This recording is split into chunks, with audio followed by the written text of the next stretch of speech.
What's up, good people? Mark Holmes here, and as always, I want to say thank you all for watching, commenting, subscribing, and being part of the Joe Boo Sports Report. Without you guys, as well as you ladies, you know that this literally does not work. All right, so we have now got the preseason in the book.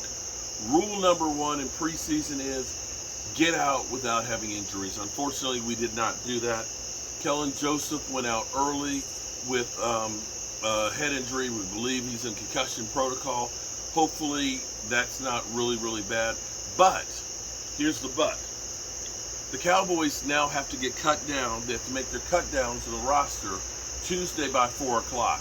With Kellen Joseph having a concussion, what you can do is you can put him on IR. Now, granted, he will have to miss the first 4 games, but technically he was kind of on the bubble and probably was not going to get close to the field. So if you put him on IR, that gives you one extra space with a guy that you can save, that you can say, you know, there's going to be some guys you want to put on the 54-man roster, some that you're going to worry about not being on the 54-man roster that you want to bring back that other teams might snag up. But if you put Kevin Joseph on IR, that gives you one more spot where you can put somebody that you worry about somebody else picking up. Alec Hone went out with an ankle injury. Don't know how bad that is. We'll have to wait and see. Running back Simpkins. Simpkins was running really good. Was having actually a good night. But unfortunately, he went down with an ankle injury that did not look good. He probably was not going to make the roster, but you hate to see a guy get hurt in the last minute of the game. The Cowboys defense. Last year, the Cowboys led the NFL in takeaways. And, of course, you've heard everybody say that the Cowboys, that you typically, you'll lead in the NFL in takeaways, you'll come way back down to earth. And that may happen. Now, let me say this much. It's preseason, guys. Don't get too excited about what you see and don't get too upset by what you see because it's preseason.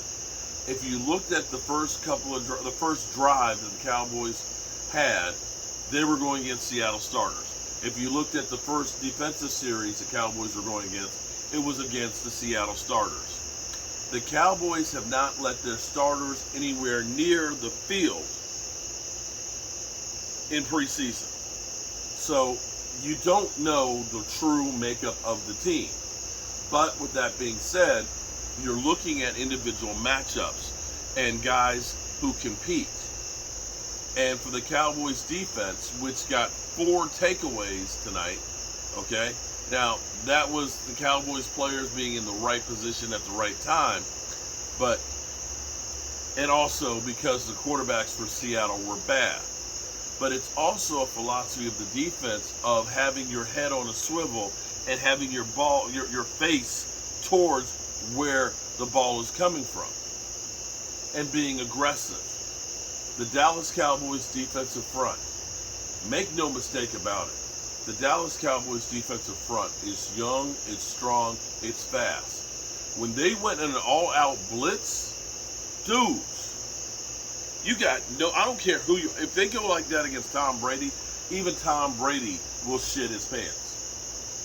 Sam Williams got his first sack, bull rush. He is raw. I mean, he is raw. He is so strong. He is so powerful. He is so quick. But he has a lot to learn because he's got to understand, I can rock that tackle. Now I got to get rid of him so I can hunt. He's having a problem disengaging from the offensive lineman. He's getting upfield. He's getting the pressure on, but you got to lose that guy. And that'll come with time. What I always tell you is this. We always say, you know, Dak sucks or we lost and it's because of Dak. But I want to say the reason the Cowboys won this game was turnovers. Without those turnovers, the Cowboys get blown away. Because, see, here's what happens. It gives you a short field.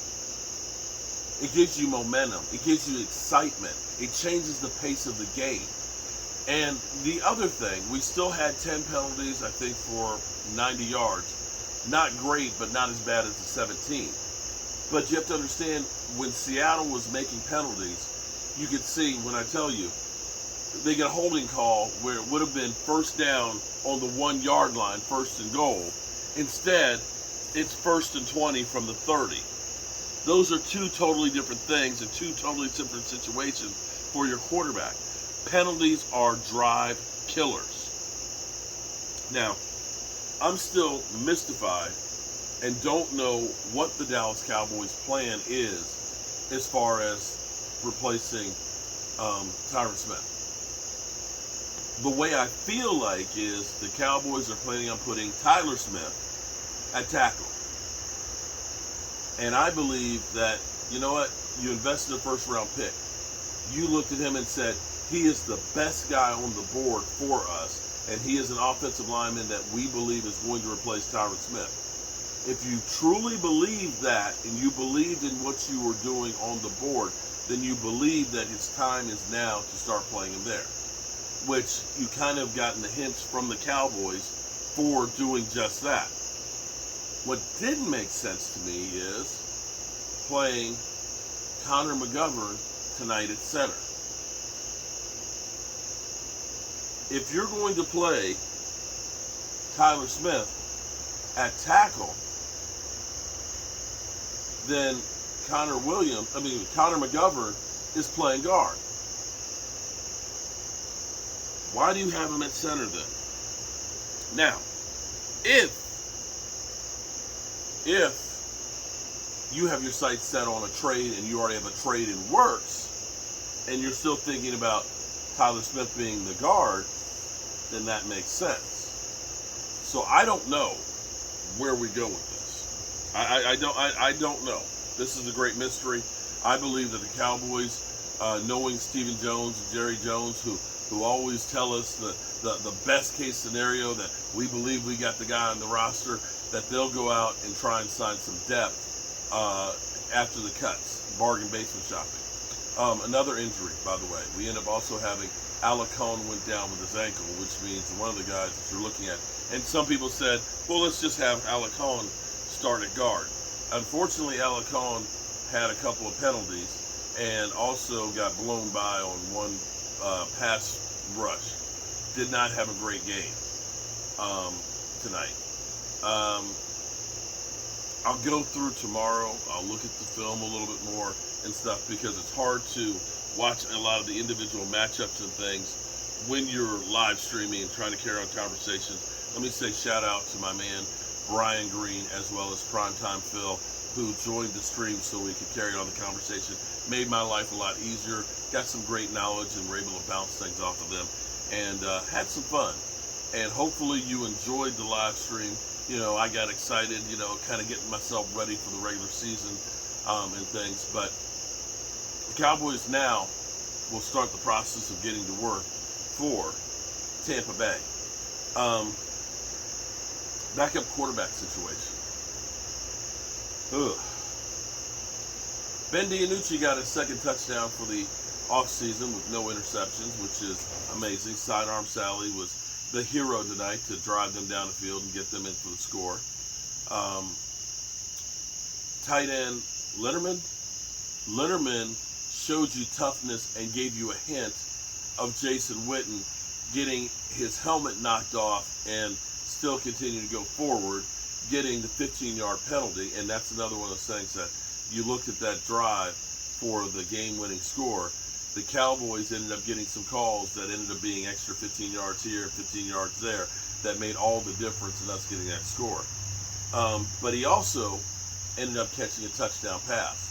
So when you look at the team right now, and you think about some of the positions that we were lacking going into last season, seeing Marquez Bell getting an interception, seeing Maku get an interception, all of a sudden you look at this team is now loaded with safeties.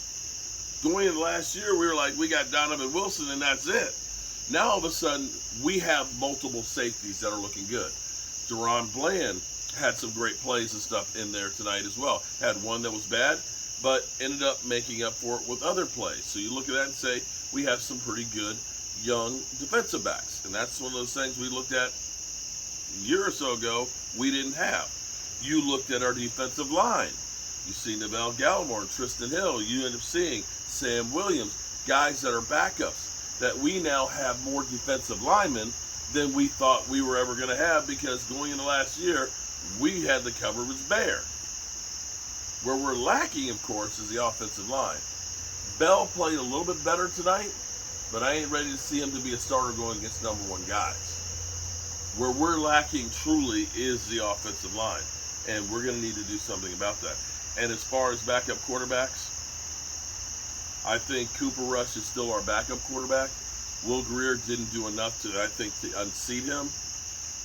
Probably you'll see Will Greer and Ben DiNucci on the cut list, and that the Cowboys will try and bring him back to the practice squad. I'll work on over the weekend who I think is the final 3-man roster or guys that are going to get cut.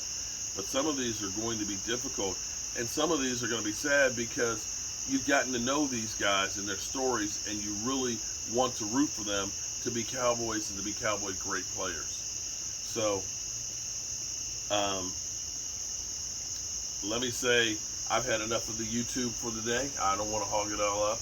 I know my man Law Nation and Voss Lombardi will be doing live streams and stuff, breaking down everything and stuff, so I'm going to turn it over to them.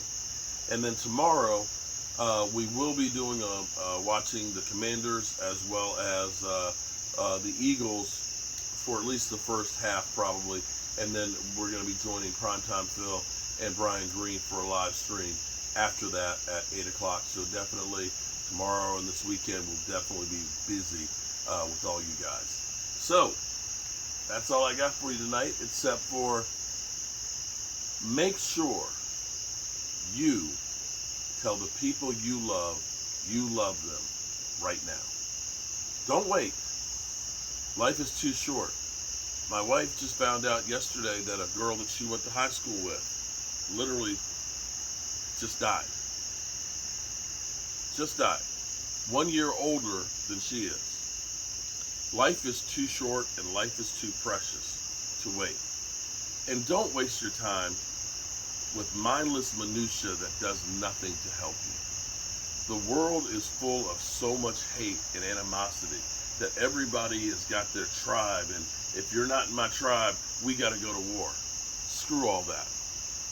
I have Eagle fans in here that come into my channel all the time. They'll say, I hate the Cowboys, but I love coming into your channel.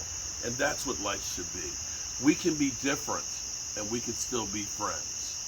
And so, God willing, I'll be here tomorrow morning and tomorrow night again to tell you that I love you all. And thank you for helping me get over 46,000 subscribers. Oh, one more thing. This is crazy. And it can't happen. But my birthday is October 10th. In 2016, I had my first 1,000, and it happened on my birthday. If I get to 50,000 on my birthday, or by my birthday, I will do the Pacquiao Ghost Pepper Carolina Reaper Chip Challenge. Good night, and I'll see you guys tomorrow, God willing. Peace.